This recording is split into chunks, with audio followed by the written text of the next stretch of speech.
Canada ও Mexico থেকে আমদানি করা পণ্যের উপর 25% এবং চীনা পণ্যে 10% শুল্ক আরোপ করল যুক্তরাষ্ট্র। স্থানীয় সময় শনিবার এই সংক্রান্ত 3টি নির্বাহী আদেশে সই করেন প্রেসিডেন্ট ডোনাল্ড ট্রাম্প, যা কার্যকর হবে মঙ্গলবার মধ্যরাত থেকে। পাল্টা জবাবে যুক্তরাষ্ট্রের উপর 25% শুল্ক আরোপের ঘোষণা দিয়েছে কানাডা। একই পদক্ষেপ নেবে মেক্সিকো ও চীনও। এতে বিশ্ব অর্থনীতিতে দেখা দিয়েছে মন্দার শঙ্কা।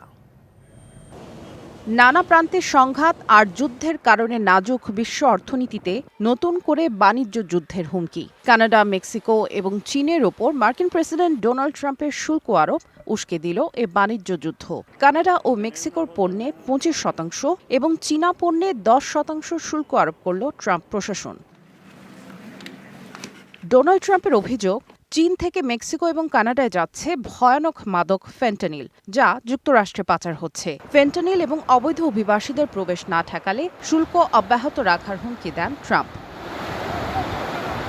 একনল হ্যান্ড ওয়াশ 100% প্যারাবেন ফ্রি, তাই নিরাপদ হাতের জন্য আস্থা রাখুন একনলে। এদিকে ট্রাম্প প্রশাসনের শুল্ক আরোপের জবাবে মার্কিন পণ্যে পাল্টা 25% শুল্ক আরোপের ঘোষণা দেন কানাডার প্রধানমন্ত্রী জাস্টিন ট্রুডো। ট্রাম্পের শুল্ক আরোপ যুক্তরাষ্ট্রেই নিত্যপণ্য ও জ্বালানির দাম বাড়িয়ে দেবে বলে সতর্ক করেন ট্রুডো।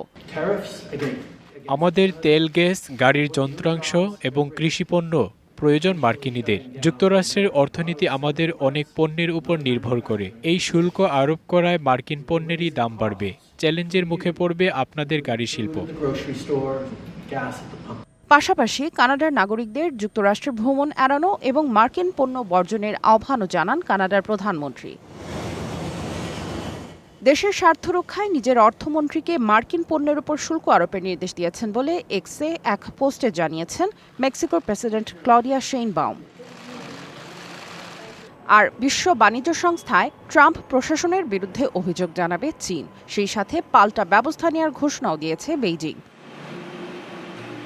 ট্রাম্প প্রশাসনের এমন পদক্ষেপ যুক্তরাষ্ট্রের ঘনিষ্ঠ অংশীদারদের সাথে দেশটির বাণিজ্য যুদ্ধ উস্কে দিল। অর্থনীতিবিদদের আশঙ্কা, এতে বৈশ্বিক প্রবৃদ্ধির গতি ধীর হয়ে দেখা দেবে মন্দা ও মূল্যস্ফীতি। সামিয়া জান্নাহ, ডিবিসি নিউজ ডেস্ক।